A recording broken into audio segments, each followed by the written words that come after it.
3 நாள் சூப்பரான home Baker ஆகலாம்னு சொன்னா யாராவது நம்புவாங்களா? பட் ட்ரஸ்ட் மீ, இந்த கிளாஸ்ல ஜாயின் பண்ணுங்க, சூப்பரான ஹோம் பேக்கர் ஆகலாம். ஃப்ரம் பேசிக்ஸ் டு அட்வான்ஸ் இந்த கிளாஸ்ல both egg and eggless version சொல்லித்தரோம். From brownies, cupcake, sponge cake, piping, frosting கற்றுப்பீங்க. அண்ட் நிறைய நாலேஜ் கூட ஷேர் பண்ணுவோம். And it's completely hands on session.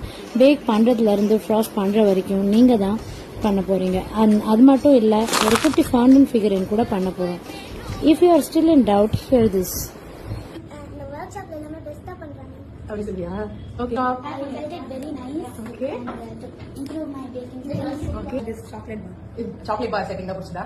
Where என்ன? நல்லா அந்த ஜாலி இருந்துச்சு. I like tasting everything and eating everything. Okay, you felt it was fun? Very fun. Okay. இது completely beginner friendly and certificate கூட தரும். After work shop கூட உங்களுக்கு என்ன டவுட் இருந்தால் கால் ஆர் மெசேஜ் பண்ணி கேட்கலாம். வர April 23, 24 and 25 offline hands on work shop நடக்க போகுது. அண்ட் இன்ட்ரெஸ்டட் பீப்புள் என்ரோல் பண்ணிக்கோங்க. அண்ட் இது வரைக்கும் வீடியோ பார்த்தவங்களுக்கு ஒரு ஸ்பெஷல் டிஸ்கவுண்ட் இருக்கு. ஒர்க் ஷாப்னு கமெண்ட் பண்ணுங்க, டீட்டெயில் ஷேர் பண்ணுறேன். Bye bye.